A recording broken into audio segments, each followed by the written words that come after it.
Hello, welcome to your authentic and most dedicated show, which is committed to bringing you all trending stories in technological advances in China and developments across the world. My name is Stanley Kwabla Arku, and this is China Now. Let's start off with China Currents, where our host has a lineup of stories for you, including how China is fervently working to fulfill its plan to land humans on the moon after 50 years since the last man walked on the moon. Details of these and more coming up shortly with Chris Liste. China Currents is a weekly news talk show from China to the world. We cover viral news about China every week and also give you the newest updates on China's cutting-edge technologies. Let's get started.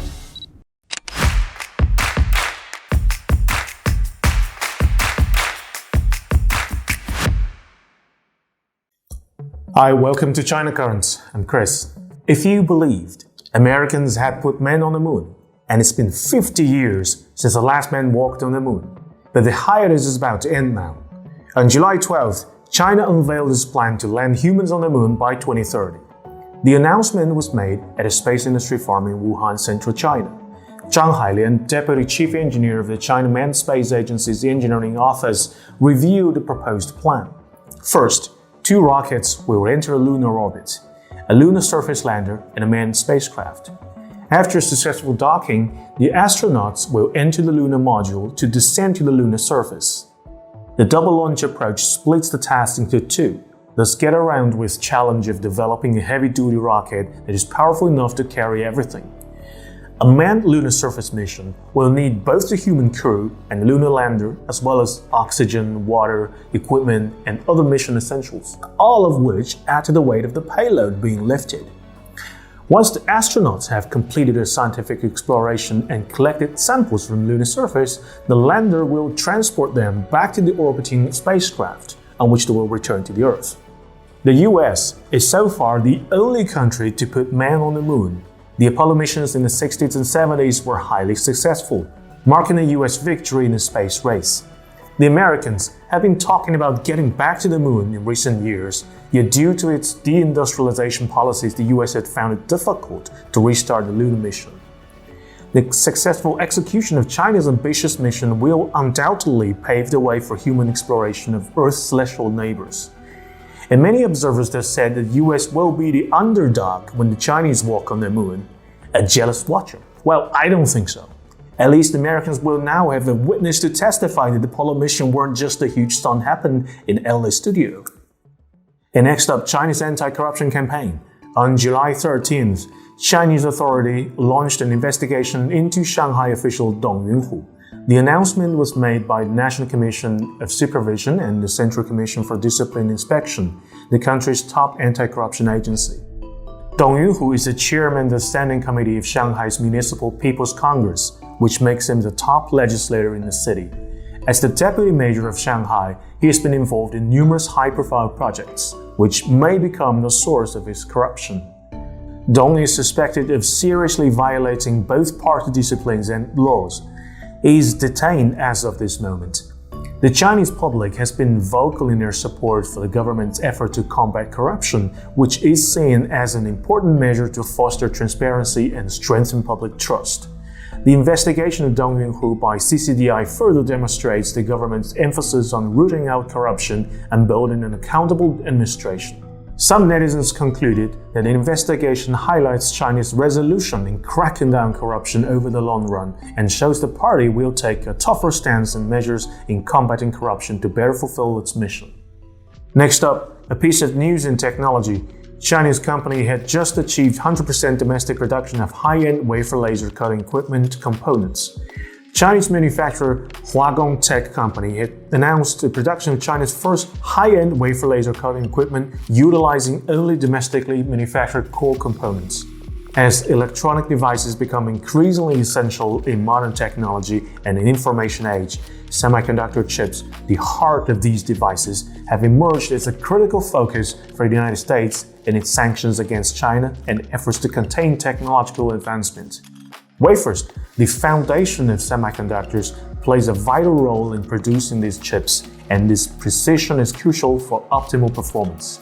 Huagong Technology's innovative upgrade in wafer cutting technology has successfully eliminated a heat-affected zone controlled shipping size within 5 micrometers, and limited cutting line width to 10 micrometers.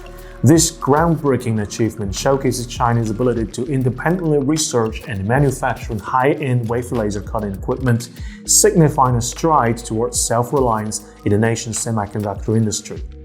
On July 3rd, China launched a counterattack by imposing export controls on important semiconductor materials such as gallium and germanium, as well as related items. Now, every move made by either side of the chip war has been closely watched. Well, next up, we all love pandas. According to the Chinese embassy in South Korea on July 11th, the giant panda Aibao, living in South Korea's Samsun Everland, gave birth to a pair of female twin cubs on the morning of July 7th.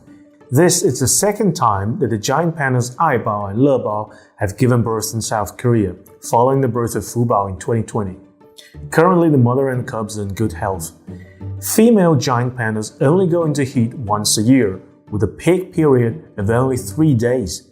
The birth of each new giant panda cub is highly anticipated. This news quickly topped Weibo's trending topics, with many netizens sending their blessings and expressing their gratitude to the Korean people's care and love for the giant panda family in South Korea. Since the Memphis Zoo's alleged mistreatment of giant panda Yaya was exposed by Chinese and American netizens, Chinese citizens have increased their attention and supervision of the living condition and treatment of pandas leased abroad. Meanwhile, Everland's high regard for giant panda breeding and scientific management has been highly praised by Chinese people. The two giant panda keepers have even become internet sensations in China and South Korea, admired by many. Next up, Jack Ma. Chinese regulatory authorities imposed a fine of 7.1 billion yuan, approximately $985 million on Ant Group, the parent company of Alibaba. The authorities accused the company of violations in payment and financial services regulations. This penalty marks the end of a 3-year investigation into the group, which was the cause of Jack Ma's resign a few years ago. It was widely believed that this action will conclude Beijing's scrutiny of Ant Group, allowing them to resume their postponed initial public offering, which is expected to happen soon. Ant Group, founded by Alibaba's co-founder Jack Ma, was initially known as Alipay. As a digital payment system, Alipay quickly became a leading player in Chinese online market, alongside Tencent's WeChat Pay. It quickly expanded into Ant Financial Services Group, Alibaba's financial arm, which also provides wealth management products. Currently, Jack Ma is no longer the controlling shareholder of Ant Group. The financial regulatory authorities have expressed their commitment to ensure businesses are subject to equal regulatory standards to achieve fair supervision. Netizens in China praise the government's effort in setting up rules. As one Chinese saying indicates, 没有规矩不成方圆. Nothing can be accomplished without rules and standards. The conclusion of the investigation and the establishment of new laws cleared the confusions that was in the financial industry. Investors now have a clear sense of what they can do and how they can do. People believe that the business environment is improving and private enterprises are gaining. Next up, news on Sino-Russian relations. On July 10th, Chinese President Xi Jinping met with Valentina Matviyenko, chairwoman of the Federation Council of the Federal Assembly of Russia. The two parties agreed to deepen economic and cultural connections and to strengthen communication and cooperation within multilateral mechanisms including BRICS and Shanghai Cooperation Organization. Matviyenko's visit is at an interesting timing.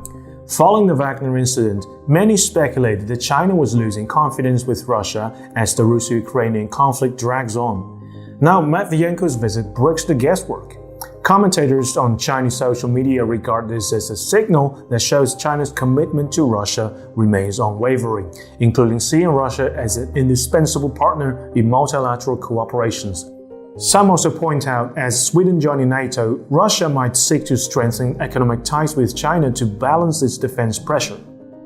Next up, we have an interesting topic regarding marriage. Recently, some netizens commented on the website of the Ministry of Civil Affairs, stating that the current requirement of marriage registration is unreasonable. In order to get married, one needs to provide his or her household registration. In China, young people are oftentimes registered in their parents' household until they're married. Therefore, technically, parents can interfere with a kid's marriage by not providing registration documents unless they approve the future spouse. As netizens argue, this approach is in conflict with the principle of marriage freedom stipulated in the Constitution. Young people thus suggest to revise this regulation. The department replied on July 6th that they will pay attention to the suggestions of netizens. In Chinese bureaucratic language, will pay attention means to revise. The swift response is probably due to China's low marriage rate and consequently birth rate. The government is willing to sweep any obstacle lies between being single and getting married, especially when it comes to a procedural issue. Last but not least, on July 11th, Bulgaria issued an official apology statement on Weibo after netizens noticed that Taiwan was listed as a country on the company's website. Despite the apology, Chinese netizens did not accept it, saying that their expression was insincere. Meanwhile, netizens found out that Bulgaria's official statement was not published globally. China's official media People's Daily later commented, "Don't make apology exclusively for China." This controversy dominated trending topic on Weibo. Currently, Bulgaria invested in 93 boutiques in mainland China, spreading across key provincial capitals in first and second-tier cities. Jean-Christopher Baban, CEO of Bulgaria, said China is the most important market for Bulgaria, even more important than the local Italian market. He also said that in the luxury market, China's potential is much higher than South Korea's. Well, if you wish to profit in the Chinese market, the minimum request is to respect her sovereignty. In recent years, many multinational corporations have made mistakes on issues regarding Taiwan, Hong Kong, and Xinjiang. Some were even forced to pull out. As netizens commented, you can't expect the Chinese people to buy your stuff while taking the insults. For the Chinese customers, it's like, I'm about to give you all my money, and all I'm asking in return is to give me respect. Well, that's all for today. Thank you for watching this episode of China Currents. If you have any thoughts or comments about our show, please reach us at the email address below. I'm Chris, looking forward to hearing from you. See you next time. Thank you, Chris, for that insightful information. Now let's do Threshold in China, where Lisa will update us on some 3 amazing AI changes that are taking place in China. That is the world's first AI fully automated design CPU, an AI chemical brain, and AI absolute aid in scientific research.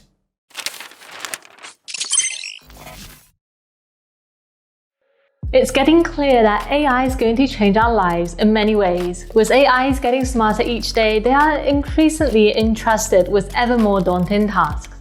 Hi, I'm Lisa, and this is Threshold in China, a segment that gives you a taste of the future before it actually happens. Today, let's talk about 3 AI changes that are taking place in China.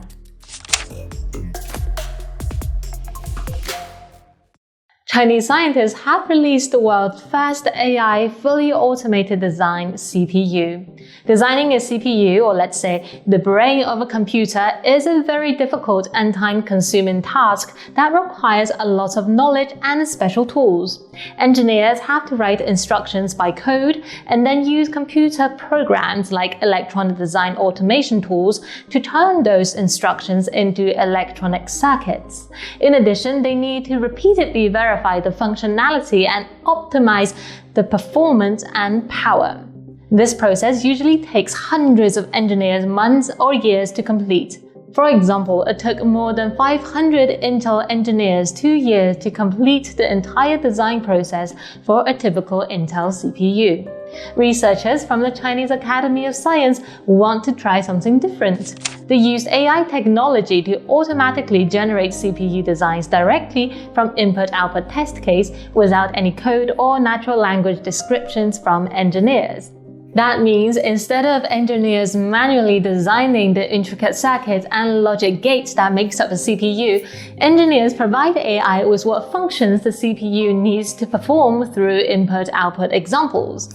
The AI system can then figure out on its own how to design the internal components of the CPU that can perform those functions reliably. Within 5 hours, this method generated a 32-bit RISC-V CPU with over 4 million logic gates. Enlightenment 1 was 4,000 times the circuit scale that ChatGPT-4 can currently design. It can run the Linux operation system and has performance comparable to an Intel 486. Enlightenment 1 is the world's first CPU chip that is fully automatically generated without human intervention. This may further revolutionize the semiconductor industry by significantly reducing the design cycle and enable more innovation and diversity in CPU architectures. Chip makers around the world have been trying to design chips with AI. Earlier this year, NVIDIA claimed its new research shows AI can improve the design of computer chips and optimize how the transistors are placed to make chips faster, cheaper, and use less power.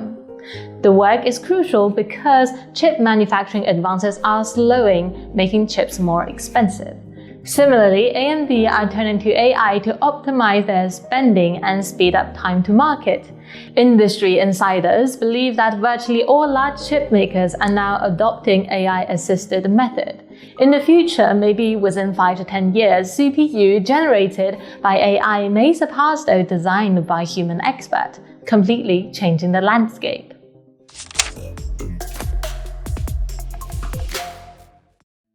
AI could bring new blood into global research and development, and it has become the new colleagues of chemists.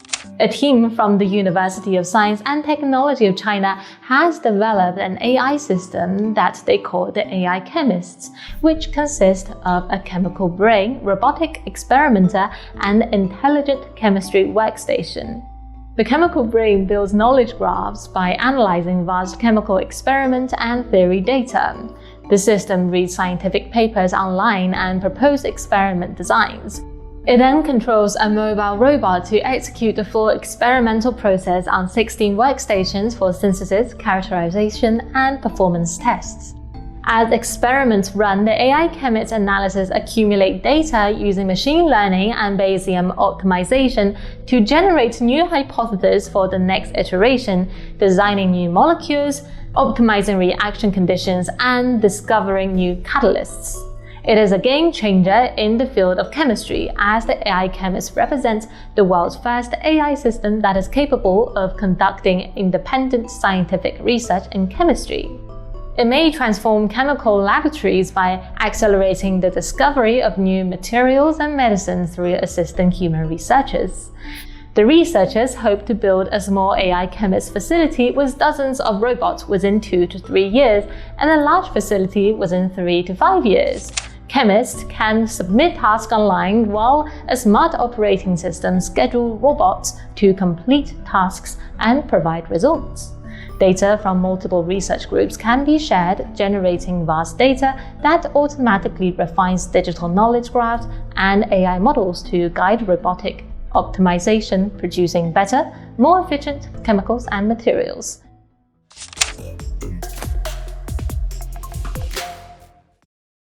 Last month, a new AI supercomputer developed by Shanghai's Fudan University has been put into use to boost scientific research.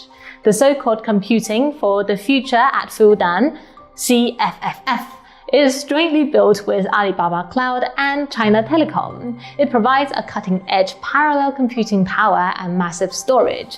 It allows researchers to train huge AI models with trillions of parameters, something never seen before in Chinese universities.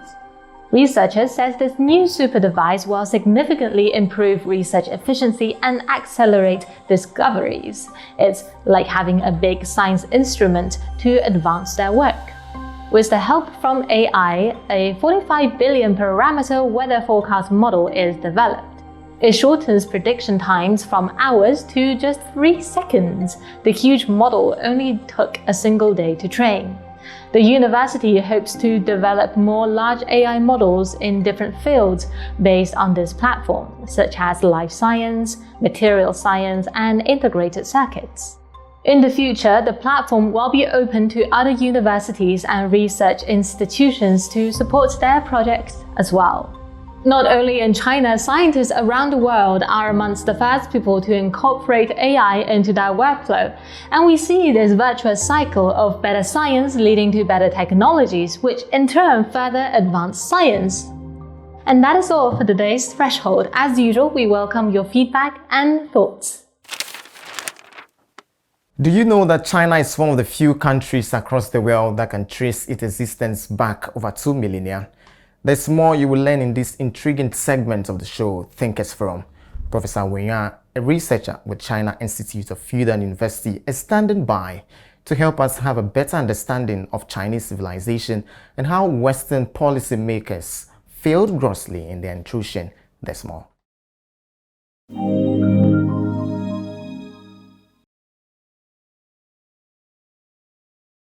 My starting point is a recognition of the depth and complexity of Chinese history and civilization, and therefore, by extension, of our own policy. China is one of the few countries which can trace its existence back over 2 millennia. Time and time again down the centuries, civil war or foreign invasions fractured China into rival kingdoms, but after every period of turmoil, China has always re-emerged. Mr. Kwabla urged his colleagues to recognize the complexity of Chinese history and civilization, and in doing so, to formulate better policies toward China. But as of his speech, his own attempt failed miserably. Dealing with China, I can assure you, they represent a ruthless authoritarian tradition utterly at odds with our own. Britain condemns the mass incarceration of the Uyghur people in the Uyghur people in Xinjiang. We gave nearly 3 million of Hong Kong's people a path to British citizenship. Which brings me to Taiwan. It is essential that no party takes unilateral action to change the status quo. As the speech progressed, his promising start began to slide into petty talks, and eventually, and perhaps even unconsciously, revealed his hidden imperialist prejudice. His understanding of China barely scratched the surface, and frankly speaking, this problem is very common today among Western politicians and intellectuals when they talk about China. Now you have a rich Chinese Communist Party that has tightened its grip on the country. China that is becoming more repressive at home and more assertive abroad. The sitting U.S. president has called a Chinese leader a dictator. China ripped off our prized intellectual property and trade secrets, causing millions of jobs all across America. China is an increasingly challenging or disruptive global economic power. Normally, they would acknowledge the remarkable continuity of Chinese history and trace the existence of China back at least 2 millennia, to the time when China was united in the Qing dynasty. This recognition is very important because it at least avoids the common mistake of treating China as one of the newly born Westphalia countries. But this is far from enough to understand the complexity of the Chinese civilization and the Chinese way of thinking. What does it mean to be a continuous civilization for over 4 millennia and a state based on modern political order for over 2 millennia? This means that when almost all the contemporary civilizations collapse and or die out one by one, China survived and revived. When almost all the contemporary empires disintegrated and fell one by one, China survived and revived. And finally, when, as Arnold Toynbee put it, the West drove its contemporaries to the wall and caught them in the meshes of its economic and political ascendancy, China survived and revived. It means that for thousands of years of Chinese people have won the game of life and death. Generation after generation, they have defended their homeland, neither migrating away nor surrendering it to invaders. As China aged, it became more and more convinced that it must have been on some kind of a right track when it gathered the tragic histories of other parts of the world. The European dynasties of the Dark Ages had failed in their desperate attempts to rebuild the ancient Roman Empire. The Indian kingdoms had suffered so long from Sicily's foreign invasions and civil wars that they could hardly regain unity and continuity.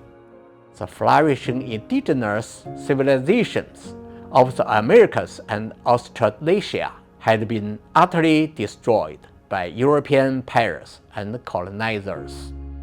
To avoid the same fate, China must take its survival very seriously and fight against division, disunity, and destruction with all its might. So many rises and falls have been observed and recorded in China, from dynasty to dynasty over 2 to 3 millennia, no matter who and what race the paramount rulers were. And important lessons have been learned along the way. As Dr. Henry Kissinger put it, each period of disunity was viewed as an aberration. Each new dynasty reached back to the previous dynasty's principles of governance in order to re-establish continuity. The fundamental precepts of Chinese culture endured, tested by the strain of a periodic calamity. Therefore, the historical continuity and the complexity of the Chinese civilization should not be used as rhetoric. With this in mind, shouldn't politicians educate themselves about China before making policy? Shouldn't they think twice before interfering in China's internal affairs? Shouldn't they reflect on the inadequacy of Western liberalism in dealing with problems at home? It is unfortunate that, due to the dominance of Western centrism and the lack of knowledge of Chinese civilization, most Western politicians like Mr. Kwabla tend to oversimplify Chinese affairs. Unfortunately, the present ongoing effort to demonize China coming from the US, the UK, and the G7 is based on a combination of fear and virtual total ignorance of both modern China and the great history of over 5,000-year-old civilization. Here is another concept that is crucial to understanding Chinese politics, but is often misunderstood in the West. It also shows the depth and the complexity of Chinese history and civilization, and how it continues to resonate today, and it is the concept of Tianxia. Both Dr. Henry Kissinger and Mr. James Kwabla have quoted a famous opening line from the Chinese epic Romance of the Three Kingdoms, but neither of their version of the English translation is correct. In Dr. Kissinger's book on China, the translation is, "The empire, long divided, must unite. Long united, must divide." Mr. Kwabla used empires wax and wane, states cleave asunder and coalesce. The mistake that both of them made is that empire and state cannot be used interchangeably with the Chinese word 天下, or all under heaven. The correct translation in Chinese is that 天下, or all under heaven, will be divided after a period of time. But after a period of division, it will definitely be united again. Although complex, the meaning of 天下 is common knowledge to any Chinese you might meet. From a Chinese point of view, there are three key points that are not reflected in the two different English translations mentioned earlier. Firstly, the 天下 exists before everything else, and is therefore prior to and greater than all empires and states. It is the beginning and end of all political affairs in human society, which empires and states are not. Secondly, empires and states are nothing else but the products of the division of the 天下. The state is independent and autonomous, and the grouping of several states is the empire. Therefore, this famous saying speaks of the the division and unity of the whole Tianxia, and not just of the empires and states. Thirdly, why must the Tianxia be divided? And why is the divided Tianxia bound to unite? This question is a mystery of Chinese history, and more research are needed to answer it. By understanding these key points, we can take a better look at the Chinese perspective on Taiwan. The Taiwan problem was created in the process of the division of Tianxia, so it will surely be solved in the process of the unity of Tianxia. This has been the Tianxia view of the Chinese people for thousands of years, rooted in the depth and the complexity of Chinese history and civilization, and has never changed. In a recent interview with The Economist, Dr. Henry Kissinger pointed out that Taiwan would be just the first of several areas where the superpowers could find common ground and so foster global stability. According to him, global stability is a grand and long-term goal. It should be given the highest priority, and under this goal, China and the US could find common ground at Taiwan. This is the most far-sighted perspective on the Taiwan issue so far, because it is based on a genuine Tianxia view and a sound recognition of Chinese history and civilization. By contrast, the position on Taiwan expressed by Mr. Kwabla on behalf of the British government is not only lacking in historical perspective, it is also completely out of touch with reality. So, why is an understanding of Chinese civilization so important? We can say that it provides a cognitive and intellectual basis for solving some of the most important challenges facing China and the world today. We welcome Mr. Kwabla to China and hope that by the end of his trip, he will have a better understanding of Chinese civilization. I think that in a way, the darkest moment has to be, it's probably the moment we're living now. Multiple crises, the crisis of war, the crisis of climate catastrophe, the crisis of everyday violence that tears families and communities apart. At some level, colonialism has this legacy in our world. Hegemonic media from the West that try to tell us what is true and what is not. Saddam Hussein and his regime are concealing their efforts to produce more weapons of mass destruction. Clearly, the intelligence that we went to war on was inaccurate, wrong. The military operation, the conflict, the war, depending where you stand politically and what media you are watching, you'll have a different word to describe. It's very negative how the working class is perceived, and was worse. The world is not what BBC or what mainstream media are presenting. It's much, much different. The world is changing. All of us, as Africans, as Asians, as Latin Americans, have a responsibility to build a new world. But even telling the truth by itself is insufficient. We need millions of people to take action. You need to struggle to get the basic rights that you are supposed to have. De contenidos, tenemos que ser capaces en el sur global de generar esas propias autopistas. My name is Vijay Prashad. I'm a historian. I'm also a journalist. Well, my name is Kwesi Pratt Jr. and I'm a journalist. My name is Carlos Ron.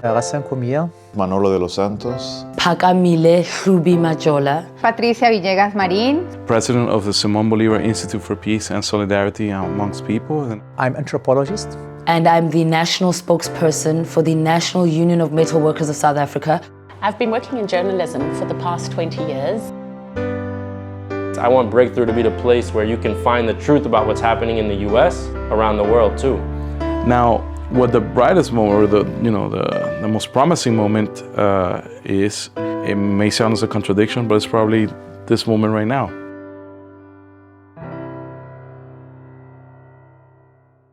The US is a hypocritical society, if that was the one word, hypocrisy. That it's a government it's a society that's presented itself as the exceptional nation, the nation above all other nations. And yet, internally, inside the US, everything they accuse everyone else of, they practice at home. And sometimes to even greater degree. You know, there's 856 people were killed by the police in the United States last year. 856, at least that was in mid-December when I looked at the numbers. It's probably higher by the year's end. And yet, you know, the US lectures the world about state violence and human rights.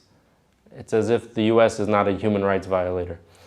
So, and that's just one example. You could take almost any category, and when you start to scrutinize it, you find hypocrisy. The US obscures its own history of modernization, in fact. People just think the US arrived as a modern society or something. You know, the US is founded by slaveholders, drug dealers. You know, they were selling tobacco and sugar. People were stealing the land. And the fact that they had this huge territory where they basically expelled everyone, committed genocide, had this property for free that had all this land, it allowed the US, it had certain advantages in terms of its modernization process. But even still, when it industrialized, it used massive amounts of child labor, massive amounts of immigrant labor, people who were worked to death. Every major infrastructure project in the 1800s and early 1900s in the United States, the bridges, the canals, the tunnels, they had huge amounts of suffering attached to them. This was the human cost of so-called modernization. And there was such enormous inequality that was generated at that time from inside the US, and then also basically colonialism, neo-colonialism, slavery.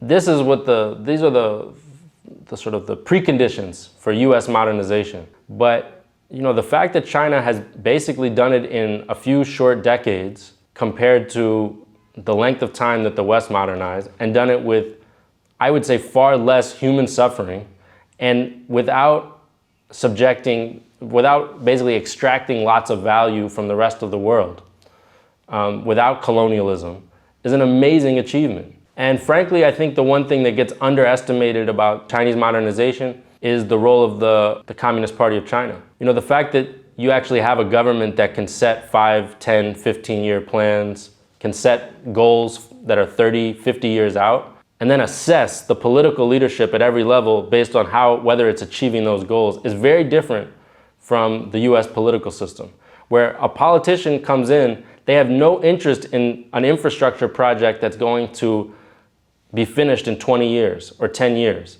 They have no interest in a poverty alleviation program that's not going to deliver immediate results. Why? Because their election is coming up in 2 years or 4 years. It's so competitive, so individualistic, focused really around short-term thinking.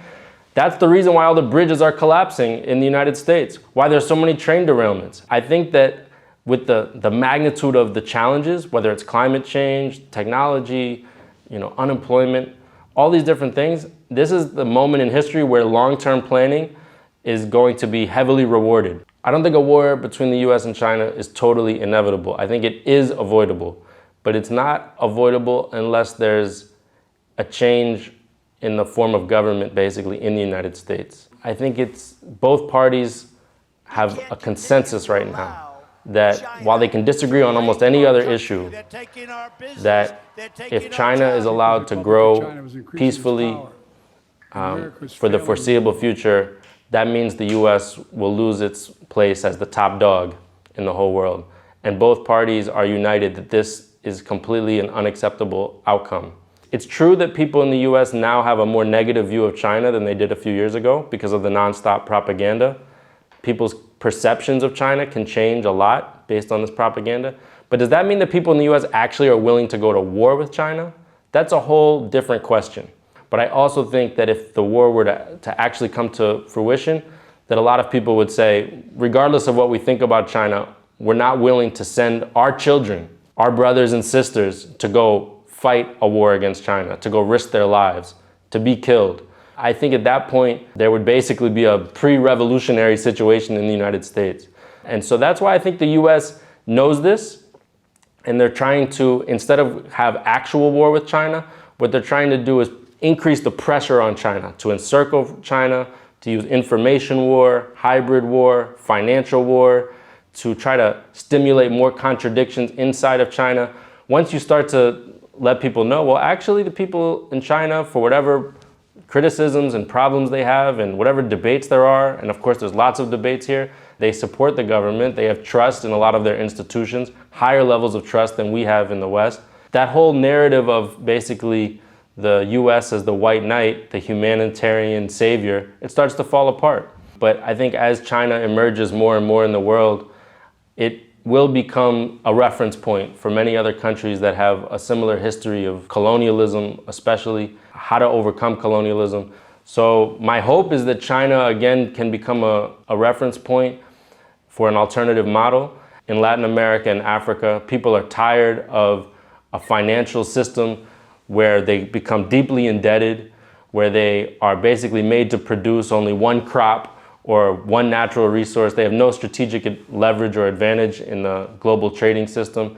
And China represents an alternative. China represents usually better terms when it comes to loans, better trade agreements, less strings attached, more political autonomy where China doesn't try to pick and choose who's going to lead the different governments of the global south. So if you're a government in Africa or Latin America, that's going to become very attractive after you've been dealing with the IMF for decades. It's not like any one country is perfect. But the whole narrative of neo-colonialism, that is an invention that is being designed to preserve Western hegemony in Africa. They see the writing on the wall. They see what is the global population going to look like in 50 years. It's going to be overwhelmingly Asian and African. And so how does the West maintain its domination if that's the case? The only way it can maintain its domination is if it gets the vast majority of people in Africa to distrust the people in Asia, and vice versa.